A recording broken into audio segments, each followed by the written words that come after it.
vlogging channel, Lloyd Cafe Cadena. My second vlogging channel, Lloyd Cafe Cadena Vlog. At para ma-update ka sa aking upload, huwag mo kalimutan i-click notification bell at yung subscribe button para bongga na! At ayan na nga, gumawa na nga ako ng intro sa aking bawat vlog kasi ang dami nag-request na maglagay doon ng montage, video. So nag-try ako. Nag-try lang naman. Kung hindi masyadong maganda, comment down below. Kung naganda kayo, comment down below pa din. At hit like. Ganon. Para bongga na darling. So ito na rin nangyari sa akin. Hindi ito isang araw lang. Mga 4 na araw siguro itong video na ito. Pinag-compile ko lang kasi nga naman wala masyadong ganap. So last 4 days ko, hindi nakapag-upload ng video. Ito na, pak, boom, karang, para, pak!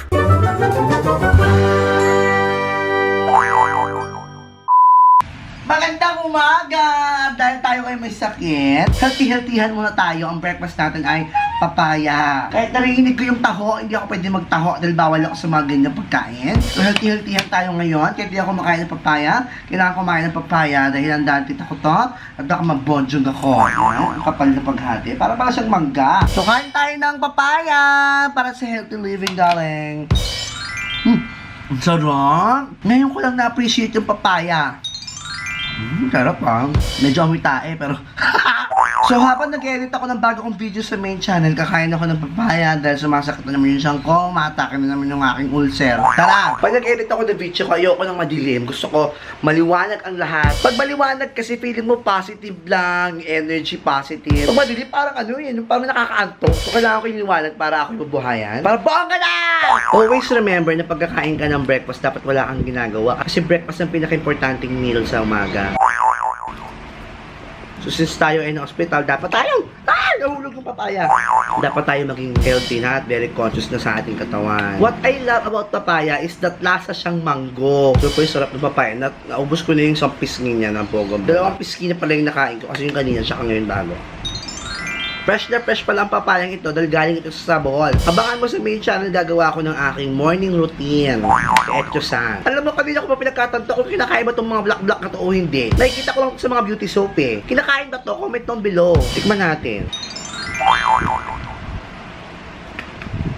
Di siya masarap, di nga siya kinakain. Di siya kinakain, so dyan ka. Fresh na fresh tong papayang to dahil galing to ng Bohol. Actually, galing ako ng Bohol last time kasi hindi na ako nag-vlog kasi nga naman burol yung inatanan ko kasi yung pangit ako mag-burol. Bohol, tapos mag-vlog, yung totoo lang, respeto.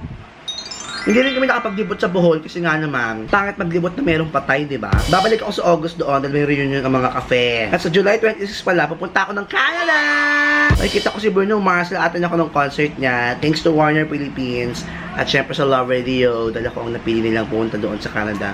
So excited na ako, darling. Sana daw maiwan ng aeroplano. Sana huwag ako magkasakit. Para happy lang, walang ending. Alam mo, ganda na itong morning talks lang, yung chika lang sa umaga. Na-realize ko talaga sa buhay natin, kailangang alagaan ng kalusugan kasi what if mamamatay ka ng maaga, diba? Tapos hindi mo pa nakamit lahat ng pangarap mo. Sayang naman.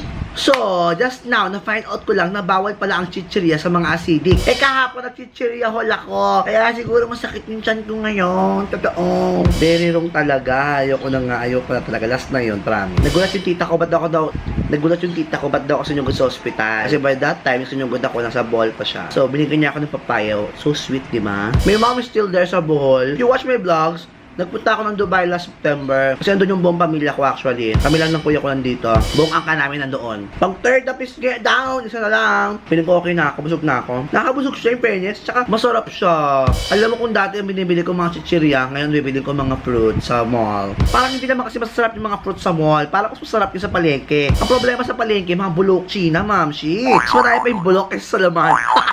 Sa mall naman, maayos yung itsura, pero hindi masyadong masarap. So, mamili tayo, bulok chinang masarap, or makinis pero walang lasa. Ikaw ba, anong experience mo sa pagbili ng mga fruits and gulay? Pero mas fresh kasi yung nasa palengke. Anyway, mag-edit na ako ng aking vlog. It's already 2 o'clock at aagising ko lang. Daya tulog ako ulit kanina dahil sumakit yung tiyan ko like, oh my God, darling. At pagkaba ko, nilinis ni Ubase ang aming baba. Ayan, naman napakadaming kalat. At gusto niya ibenta yung cabinet ko. Anong ginagawa sa'yo ng cabinet ko? Ha? Walang ginagawa sa'yo ito, oh. Ang ginagawa mo, ha? Gusto mo ibenta? Magkano ibenta yan? 2,000? 1,000? Nabibili niyan? Hindi ka gumagana yan? Napaka-organize sa mga things ko dito, gagalawin ninyo. Nakita nyo ba yan? Ha? Ayan ang organize. Pag binenta yan, saan nilalagay yung mga basurang yan? Wala. Kaya kailangan natin itong grip na to para organize tayo. Hanggang sa muli.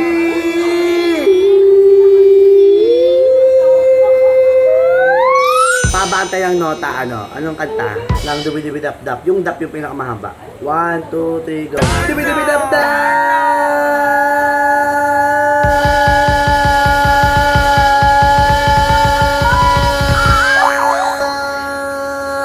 Tala.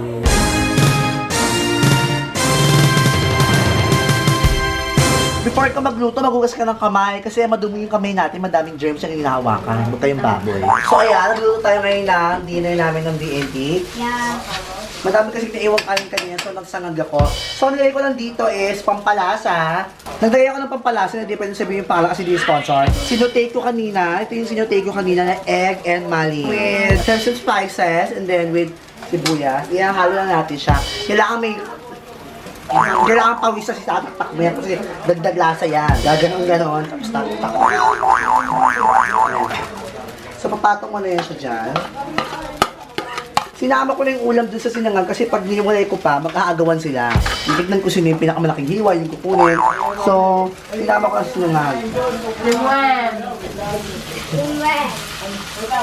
Kaya narinig ko na yung amoy. Gusto mo yung narinig yung amoy? Wala siyang amoy, pero masarap to, promise. Talagyan natin ng paminta.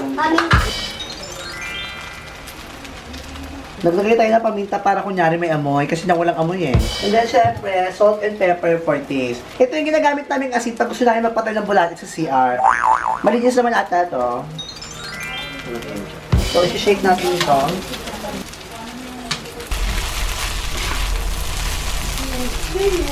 So, pwede na yan kainin kasi luto naman na yan kanina. Bakit ba ng buhok ko?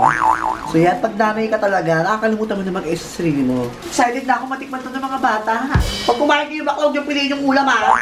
Titikman natin. Pag titikim kayo, huwag kayong baboy, huwag kayong kumain diretso dito sa ano kasi makakontaminate. So, kailangan gumamit tayo ng kutsara para medyo mayaman. Usual kunyari, pero pag walang camera, hindi ginagamitan ng ganito.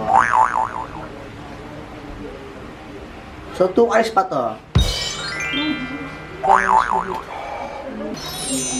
Grabe, ang sarap. Dabang, ang harap. So, tina-transfer natin siya ngayon sa plating. Kasi may camera ngayon, pero pag walang camera, rekta na to. Kaya itong ubusin ng 5 tao, pero pag puro sinimal yung kakain, 2 lang. Tara, kain na tayo. Ito yung specialty ko. Ang maling egg sinigang! Tara na! Take 2. Maling egg sinigang! Taste test! Taste test! Yan, gising na siya. Hi! Say natin. Ang tawin ni Aye. Nag-selfie si Aye gamit niya. With the coffee. At choco yan, te. Sige, isama mo yung tabako sa selfie mo, te. Tumigil ka dyan. Paano yung pag-selfie mo, Aye? Paano mo gagawin mo? Ay. Social naman na ni Aye. Minsan lang kasi tumampi. Napurgan ako sa ano. Wala yung akin. Yay! Ito na siya, yung akin. Bumuli ako ng payong kanina, nakakaloka. Ito yung nangyari sa payong. At dahil na umuulan ngayon, bumuli ako ng payong sa isang store. Noong una, akala ko malaki siya kasi tinan mo, oh, laki, di ba? Pero nang binuksan ko, ang liit! 220 po ito. Kung nagbaklaron ako, mas malaki pa. Pero nakita ko yung use ng payong na to. Payong kasi madaming use. Pwedeng pang sangga sa ulan. Pero sa payong na to, mukhang yung balikat ko pasa, yung ulo ko lang yung hindi. At pwede kayo makigib gamit to. Tutuhan nyo kayo kung paano. Makakapag-igib ka. Yung tubig mo dito. Tapos lipat sa batya, gano'n. Igib-igib. Tapos pag gusto mo siyang ibalik, mababalik siya din naman. Balik ka sa dati mo nga niya! Ayaw niya bumalik.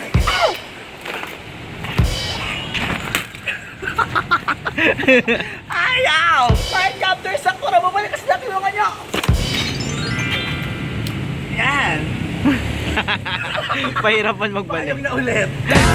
O, di ba nakakaloka? Anyways, ito na ang aming hot chenilin. Bonding over hot chocolate. Tapos pagkatapon sa ite, very hot ka na rin.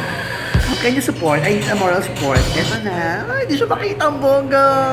Wala kwenta. Hindi rin makita.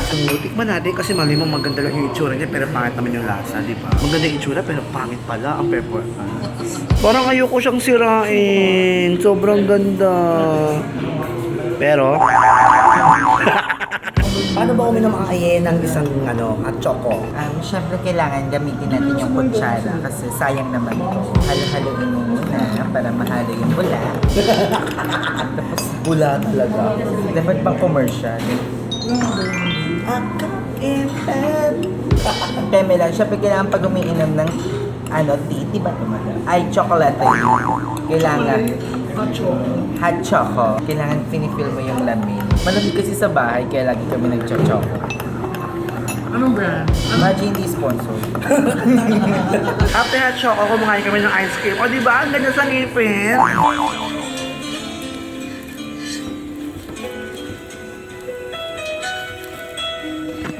So, pinatugtog sa radyo si Maraya. Habang umorder tayo ng footlong. Gusto mo yun? Gusto ko yan. Kakauwi ko lang galing sa work. Nagugutom ako, guys. Gutom ako. May paputlong si Mayor. So, ito na yung lugar namin. Napakatahimik na. Wala na masyadong tao. Pagsapit na alas 5, iingay na ulit yan. Back to normal state. Squatter na squatter, gano'n. At binabati ko ang lahat na nag-comment sa aking last vlog, lahat ng taong concerned about my health. Maraming salamat sa inyong lahat. I'm doing good, feeling fine. Wala na rin sakit yung tiyan ko. So lahat na nag-aalala, okay na po ako, nakakatayo at nakakalandi na rin po ulit. Nais kong batiin ang mga nag-comment sa ating last vlog. Wala akong tanong din actually, so kinuha ko yung mga top comment. Binabati ko si Alil Algosolos, si MJ Gastador, si Giselle Nilo, si Frederick Yuan, si Christian TV, si Claudia and Kelsey Reviews, si Boo La, si Denver Agasid, si D-Zinc, at si Andrea Domingo. Maraming salamat sa pag-comment ninyo. At ang tanong ko nga sa vlog na ito ay, ano ang favorite mong partner ng sinangag? Comment down below para bongga na. Yan kasi yung specialty ko sa video na ito, kaya bongga na yan. Huwag mo kalimutan yung like, i-favorite at i-share mo ang video nito kung tuwa ka. Mag-subscribe ka na sa aking main channel na malapit na mag-600,000 subscribers. Kaya mag-subscribe ka na! Wow! At sa aking second vlogging channel, Lloyd Capri Canela Vlogs. Bye!